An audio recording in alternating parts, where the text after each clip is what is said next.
மைந்தன் தூய ஆவியின் கிரியேக ஆசீர்வாதம் உங்களையும் என்னையும் ஆசீர்வதித்து காப்பதாக. ஆமென். கிறிஸ்து இயேசுவுக்குள் பிரியமான இறை மக்களே, உபாகமம் 12ஆம் அதிகாரம் 10வது வசனத்திலே ஆண்டவருக்குரிய அவர் உங்கள் சத்துருக்களை எல்லாம் விலக்கி உங்களை இளைப்பாற பண்ணுகிறதுனால் நீங்கள் சுகமாக கர்த்தருக்கு ஆண்டவராகிய கர்த்தரு பார்வைக்கு இன்றைக்கு நமக்கு கொடுக்கிற வாக்குத்தத்தம் செய்வதினால் இந்த உலகம் எப்பொழுதும் நீயும் உனக்கு ஒரு சத்துருக்கள் நிறைந்த உலகம் நன்றாயிருக்கும். பாவம் நிறைந்த உலகம், அச்சுறுத்துகிற உலகத்துக்கு நம்மை சிற்றின்பத்திலும் பாவ வாழ்க்கையிலும் நம்மை இழுத்து தள்ளுகின்ற ஒரு உலகம் நாம் இந்த உலகத்தில் வாழ்கின்ற உங்களை என்னையும் ஆண்டவர் சொல்கிற உங்கள் சத்துருக்களை உங்களிடத்தில் விளக்குவேன். செழித்து வாழ்ந்த சந்ததி, என் அன்பு கடவுளாய் என்பதை விலகி செல்வ செழிப்போ கிதியோனுக்கு அரசு அற்பமாய் இருந்த கிதியோன்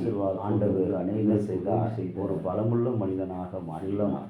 அவன் அந்த பலத்தை இழக்க காரணம் அவனிடத்தில் காணப்பட்ட நண்பர் மாமிசைகள் எல்லாம் இன்றைக்கு அவன் அவற்றை விட்டு வெளியிலே வரும்பொழுதுதான் தேவனுடைய வல்லமை பலன் அவனுக்குள்ள ஆண்டவருடைய இழைக்கால்களாக பார்வையிலே இன்றைக்கு யோசேப்பை குறித்து பார்க்கிறோம். பொருளால் சகோதரர்களால் நிராகரிக்கப்பட்டு அவமானப்பட்டு அவனுடைய பிள்ளைகள் அவனுடைய சத்துருக்களாக இருந்த சமாளிகளை இருக்கிறார். அவனிடம் வந்து லஞ்சம் அடையும்படி அதுதான் அடைக்கலம் பெறும்படி ஆண்டவராகிய கர்த்தரோடு தாப்பாய் வாழும்படி இன்றைக்கு நீங்களும் நானும் இந்த நடைபயண யாத்திரையில் இந்த யாத்திரை நிறைந்த உலகத்தில் நாம் ஆண்டவராக இருக்க பிரியமாக அவருடைய ஆண்டவர் காரியத்திலே உண்மை உத்தமமாக நாம் எப்பொழுதும் ஒரே விசுவாசம் உண்மையான நம்பிக்கை உள்ளவர்களாக பெற்றோர்களாக செய்யாதவர்களாக நம்முடைய தலைவராக இருக்கிற நம்முடைய பொறுப்புகளை நம்முடைய கடமைகளில் உண்மையான நம்முடைய அன்றாட அலுவல்களில் கடவுள் நம்மை தெரிந்தெடுத்த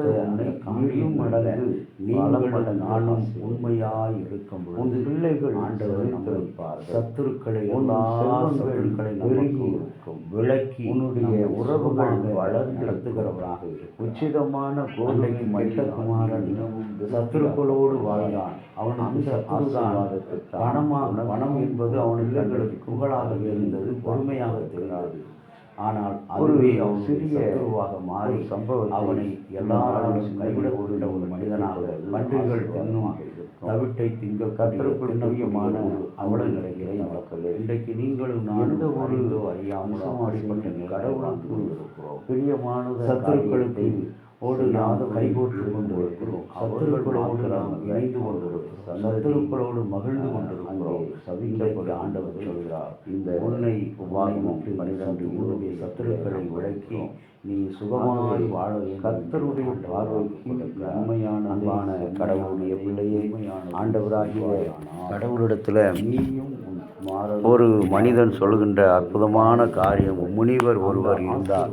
அந்த முனிவர் வெளியேறப்பட்ட ஒரு கல்கள் அணுகளுக்கு அந்த கல்லை எடுத்து வந்து அவனை கழித்து பார்க்கும் பொழுது அந்த மனிதர் அந்த என்ன செய்கிறார், அந்த கல்லினால் எனக்கு ஒன்றும் பிரயோஜனம் இல்லை என்று அவர் நினைவெல்லாம் கையில் வைத்திருக்கும் பொழுது வழிபோக்கன் ஒருவன் வந்து வேகமாக இன்றைக்கு இந்த கல்லை ஒரே மனிதன் உங்களுக்கு தெரியாது, அதை என்னிடம் கொடுங்கள் என்று சொன்னபடியாக அந்த வழிபோக்கன் கேட்கிறான். அவரை முனிவர் அவனுடைய மரணபடியாக ஒப்புக்கொண்டு அநேகர் சொல்கிற அந்த கல்வியினுடைய மதிப்பு தெரியாமல் போயும் இந்த முனிவர் இவனோட விழுத்தவிட்டான் வாழ்க்கையில். இவன் அந்த கல்லை பெற்ற நாள் முதல் அவனுடைய வாழ்க்கையில் சத்துரு போன்ற காரியங்கள் பிசாசினுடைய தந்திரங்களாக துன்பங்கள் இன்னல்கள் கஷ்டங்கள் அநேகம் எங்களுடைய பொறுப்புகளிலே மீண்டுமாக திரும்ப எடுத்து அந்த ஆண்டவர் அனைவரிடத்திலும் பிரியாற்றும் நன்மை கல்வி வேண்டாவது இந்த கல்வி எங்கள் வாழ்க்கைகள் சந்துருவாக ஆசிரியர் ஆண்டவருக்கு பிரியமான இறை மக்களை இன்றைக்கு நாம் கேட்டுக்கொண்டு ஏற்றுக்கொண்டிருப்பார். ஒவ்வொரு கர்த்தருடைய ஆண்டவரில் அன்பு கூறுகிற உங்களையும் என்னையும் ஆண்டவர் என்ன செய்கிறார், ஆசீர்வதிப்பேன் என்று தந்தையாகிய அவருடைய ஆசீர்வாதங்கள் அளவிட முடியாதவைகள். அவருடைய ஆசீர்வாதங்களுக்கும் கணக்கில் அடங்காத ஆசீர்வாதங்கள். அந்த ஆசீர்வாதத்தை இந்த நாளிலே நீங்களும் நானும் பெற்றுக்கொண்டு நாம் இந்த உலகத்தில் ஆண்டவருடைய கிருபையினாலும் இரக்கத்தினாலும் என்றென்றும் அவருடைய பிள்ளைகளாக உலகத்தால் வருகிற பிறரால் வருகிற நம்முடைய திறமையால் பெற்றுக்கொள்கிற தாளந்தால் பெற்றுக்கொள்கிற அனைத்து விதமான பொன்னோ பொருளோ பணமோ புகழோ அவைகள் எல்லாம் நமக்கு சத்துருவாய் தோண்டி நம்முடைய வாழ்க்கையை சிதைத்துவிடும். இன்றைக்கு இதை கேட்டுக்கொண்டிருக்கிற கர்த்தருடைய பிள்ளையே, ஆண்டவராகிய கர்த்தர் சொல்கிறார், உன்னை உன் சத்துருக்களினிடத்திலிருந்து நான் என்ன செய்கிறேன், விளக்குகிறேன் என்று சொல்கிறார்.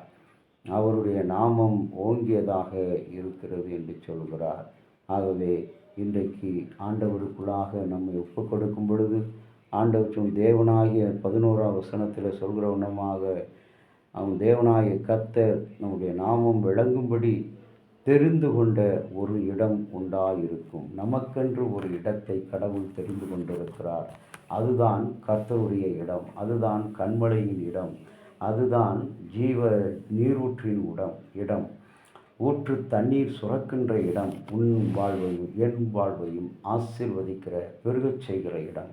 இன்றைக்கு யாரெல்லாம் நம்முடைய பிள்ளைகளுக்காக எதிர்கால படிப்பு, எதிர்கால வாழ்க்கை, வேலை வாய்ப்பு, திருமண காரியங்கள், குழந்தை இல்லை என்ற அந்த அங்கலாய்ப்பு எல்லாவற்றையும் ஆண்டவர் சொல்கிறார், உங்களுக்காக ஒரு இடத்தை நான் வைத்திருக்கிறேன், அந்த இடத்திலே நீங்கள் வந்து அழைப்பார வேண்டும் என்னிடத்தில் என்று அழைக்கிறார். கவனிக்கலாமா? ஆண்டவரிடத்தில் விசுவாசம் உள்ளவர்களாக கர்த்தரை நோக்கி இந்த வார்த்தைக்காக ஜெபிக்கலாம். எங்கள் நேசமுள்ள இயேசுவே, யாக்கோப்பில் உதயமான அற்புத நட்சத்திரம், ஏழையான நாங்கள் படைக்கிற இந்த காணிக்கை, நீர் கொடுத்த சிந்தனை, இந்த சிந்தனையின்படி ஆண்டவரை நாங்கள் உமக்கு பிரியமுள்ளவர்களாய் வாழ எங்களுக்கு துணை புரிந்தது. எங்களுடைய இருக்கிற ஏழைகள், நோயாளிகள் அனைவருக்கும் சகாயராக இருந்து உதவி செய்தரும். இந்த நாளிலும் எங்களுடைய தமிழ் சுவிசேஷ உத்தரன் திருச்செல்வனுடைய பேராயர் சுகமாக சென்று தன்னுடைய பணிகளை முடித்து மீண்டும் ஆண்டவரே இந்த திருச்சபையினுடைய காரியங்களை கவனிக்க வந்ததற்காக நன்றி செலுத்துகிறோம். அவருடைய மனைவி, பிள்ளைகள், அவருடைய திருப்பணிகள் அனைவரும் ஆலோசனை சங்க செயலர், அருமையான ஆண்டவரே ஐயா உதவி தலைவர், இன்னும் ஆலோசனை சங்க உறுப்பினர்கள் அனைவரையும் நீ ஆசீர்வதித்து வழிநடத்தும். இறைமைந்தன் இயேசுவின்